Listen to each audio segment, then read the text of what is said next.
लोग सिर्फ वादा कर रहे हैं क्योंकि आखिरी चरण में आपको लग रहा है कुछ सीटें हमारे खाके में आ जाएं, यही बात अजय जी कह रहे हैं, यानी इन वादों को पूरा नहीं करेंगे आप लोग? सुचरिता जी, आप इनसे पूछ रहे हैं कि वन नेशन वन इलेक्शन पर, यूसीसी पर इनकी क्या राय है। आप इनसे पूछ लें कि अगर इनको शाम को खाना क्या खाना है, ये उस पर एक राय नहीं बना सकते, देश के मुद्दों पर क्या राय बनाएंगे? अरे इनके नेता को यही नहीं पता कि मेरे को इतने दिन हो गए हैं, मेरे को कहां बाहर जाना है। वो अपनी वेकेशन प्लान करने लग रहा है कि मैं बैंकॉक जाऊं, कि लंदन जाऊं, थाईलैंड जाऊं, कहां जाऊं। उनकी राय कहीं और बन रही है, आप राय पूछ रही है देश के मुद्दों पर, कैसे बताएंगे? पर इनने क्या बात कही, मैं उसका जवाब दे देता हूं। ये बात बता रहे हैं कि जिस देश में एक कोस पे पानी बदल जाता है, ये उस कोस पे एक कानून लाएंगे, ये देश में एक चुनाव नहीं करवाते, वन नेशन वन इलेक्शन लाएंगे। अरे ऐसी बातें तो 370 के लिए कहते थे। ये कहते थे 370 आ गया तो खून की नदियां बहेंगी, ओ देश में इतना मुसलमान है, ट्रिपल तलाक कहां से लेकर के आएंगे। सब कुछ करके दिखाया। जो नहीं कर सकते थे ना, जो नहीं सोच सकते थे, वो मोदी करके दिखाता है। और आपके सामने, आपके चेहरे पर वो बताता है कि इस देश के साथ जो आप अन्याय कर रहे थे वो भी हम करके दिखाएंगे। पर मैं 10 सेकंड लूंगा सुचरिता जी। अब ये माहौल बना रहे थे शौचालयों का, माहौल बना रहे थे इज्जत घरों का।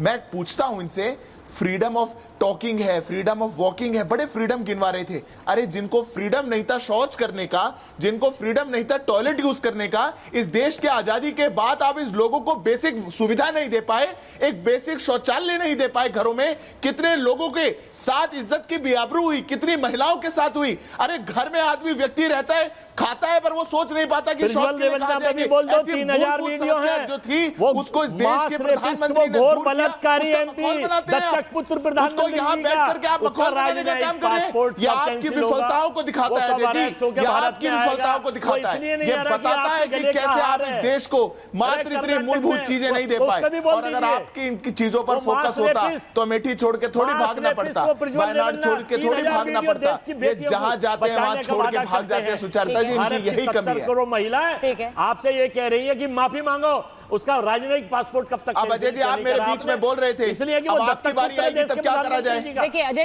जी, आपकी बात, ऐसे ही करा जाए। अजय जी मेरी बात सुन लीजिए प्लीज थोड़ा सा। मैं अजय जी, मेरी कोशिश ये रहती है कि सब लोग एक एक करके बात करें। तो सिद्धार्थ जी बोल रहे हैं, उसके बाद मैं आपके पास आऊंगी, आप बोलेगा। आपको देखिए किसी ने इंटरप्ट नहीं किया जब आप बोले, और मैं यही कोशिश करती हूँ कि सब लोग अपनी बात रखें, उस तरह से बात ढंग से जाएगी दर्शक। एक बार मैं बड़ी खबर, सिद्धार्थ जी मैं आ रही हूँ, मैं एक बार बड़ी खबर बता दूं। आशुतोष जी उसके बाद आपके पास आ रही हूँ। एक बार बड़ी खबर बता देती हूँ। असम सीएम हिमंता बिस्वा शर्मा का बड़ा बयान आया। अब ये भी अगले कार्यकाल को लेकर है। हिमंता बिस्वा शर्मा कह रहे हैं सरकार बनाकर पीओके वापस लेंगे। वो कह रहे हैं राम मंदिर बना, अब मथुरा में कृष्ण मंदिर बनाएंगे। हमारा वादा 400 सीट मिलने पर, जो बार बार शादी करने की जो दुकान चला रहे हैं हम उसको भी खत्म कर देंगे, ये कह रहे हैं हिमंता बिस्वा शर्मा। अब सीधी बात यह है कि उन्होंने मथुरा का भी जिक्र कर दिया है। उन्होंने कहा राम मंदिर के बाद मथुरा में भी हम भव्य मंदिर बनवाने वाले हैं। अब ये जो बात वो कह रहे हैं, ये कॉन्फिडेंस है क्या? ये कॉन्फिडेंस है या फिर आखिरी चरण से पहले जो बात हम अभी थोड़ी देर पहले कर रहे थे? सिद्धार्थ जी मैं आपके पास आऊं, उससे पहले एक बार आशुतोष जी के पास जा रही हूं। आशुतोष जी, ये फैसले दर फैसले, विपक्ष पहले कहता था 370 हटाने की बात करते हैं, ये सिर्फ गिमिक है। वो ये भी कहता था कि बार बार ये मंदिर की बात करते हैं, ये कभी होगा नहीं, ये सिर्फ जुमला है। वो सब पिछले कार्यकाल में हुए हैं। अब अगर ये कृष्ण मंदिर की बात कर रहे हैं तो ये क्यों ना कहे कि ये उसकी तरफ प्रतिबद्धता है? ये दो चीजें मैं चाहूंगा जी, क्योंकि पिछले में मेरा फ्रेम फ्रीज हो गया था। पहले तो मैं रिपब्लिक भारत से चाहूंगा एक निष्पक्ष पत्रकारिता रखें, क्योंकि आपके विपक्ष के ऊपर एक टैगलाइन लगा रखी है, प्रवक्ताओं पे करो हार की तैयारी। और भाजपा के एनडीए के लोगों पे लिखा है कि बड़े बड़े किसकी तैयारी।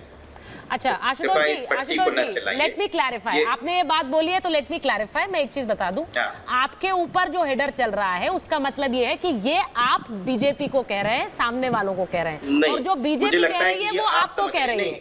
नहीं, ये मैं क्लैरिफाई कर दूं क्योंकि ये कंफ्यूजन कई बार हो जाता है। आप अगर आपके ऊपर ये चल रहा है करो हार की तैयारी, तो ये आप बीजेपी को कह रहे हैं कि हार की बारी तुम्हारी है इस बार, और बीजेपी के ऊपर लिखा है 400 पार, तो वो आपको कह रहे हैं हम 400 पार आ रहे हैं। लेट मी क्लैरिफाई, क्योंकि आपको ये नहीं लगना चाहिए। कीजिए, दर्शक को जो दिखता है वो क्लैरिफाई हो जाता है। तो भाजपा के ऊपर भी ये लिख दीजिए करो हार की तैयारी। अरे आपको उससे आपको उससे अगर खुशी मिलेगी तो मैं करवा देती हूँ, आपको अगर उससे खुशी मिलेगी तो मैं करवा देती हूँ, क्योंकि ये निष्पक्षता ही है। प्रोग्राम की अच्छी बात यह है कि उसमें इस तरह की कंट्रोवर्शियल नहीं रहती है। हाँ ठीक है, चलिए आप दूसरी बात करते हैं। जी बोलिए बोलिए। भारतीय जनता पार्टी के प्रवक्ता और उनके समर्थक कहते हैं कि हम बड़ी तैयारी के साथ में हम तीसरा, और बार बार कहते हैं तीसरा चरण कर रहे हैं। देखिए सुचिया, दो चीज समझनी चाहिए कि हमें इस समाज में किसान, नौजवान और हमारे घर का भगवान मतलब आदि आबादी, ये समाज इन तीनों चीजों से चल रहा है। किसानों की क्या हालत हुई पिछले 10 साल में आपको पता है। इसी मोदी सरकार ने भूमि अधिग्रहण बिल लाया, उसके बाद यू टर्न लेके वापस हो गए, उसके बाद 3 काले कानून लाए, लेकिन हठी प्रधानमंत्री की स्थिति ये रही कि हमारे 750 के ऊपर किसानों को अपनी शहादत देनी पड़ी। उनके लिए कंक्रीट और कीले बिछाई गई। ये आज तक पूरे विश्व में कहीं नहीं हुआ। उनके ऊपर थार से रौंदा गया, और आज भी स्वामीनाथन की आयोग की एमएसपी की रिपोर्ट नहीं लागू हुई, और भारतीय जनता पार्टी ने हलफनामा दिया कोर्ट में कि हम एमएसपी लागू नहीं कर सकते क्योंकि बाजार बिगड़ जाएगा। तो किसानों की कितनी हितैषी है वो आपको पता है। अब दूसरी बात आती है नौजवानों की बात।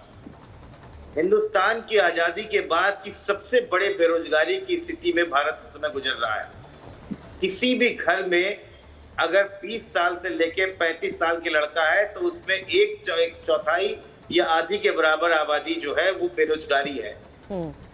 जो व्यक्ति पकौड़ा तलने को भी बताता है कि रोजगार है, और उसके बाद हमारे जो युवाओं के साथ 2 करोड़ नौकरी का एक झूठा वादा करता है, मतलब 10 साल में 20 करोड़ नौकरी, और 20 करोड़ छोड़िए 6 लाख 60 लाख भी नहीं दे पाए 10 साल में, और ये इनका हलफनामा है देना।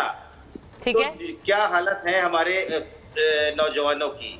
पेपर लीक से तो वैसे भी उत्तर प्रदेश परेशान है, वहां से कोई तरीका नहीं रह गया है कि हम कोई पेपर देके किसी नौकरी को पा जाए। अब आती है हमारे घर का भगवान, मतलब तीसरी आधी आबादी माफ कीजिएगा। हाँ। हमारे घर का क्या बजट है। वही उज्ज्वला योजना जिसको लेके प्रधानमंत्री मोदी की आंखों में पानी आता था, आज कोई भी भारतीय जनता पार्टी का व्यक्ति उस उज्ज्वला योजना की बात नहीं कर रहे, क्योंकि 2014 में 400 में मिलने वाला सिलेंडर आज 1100 में मिल रहा है। तो आशुतोष जी, वही भारतीय जनता पार्टी महंगाई पे आज आवाज नहीं उठा रही है। अब आशुतोष जी आपके हिसाब से मैं इसको एक तरह से डीब्रीफ कर लेती हूँ।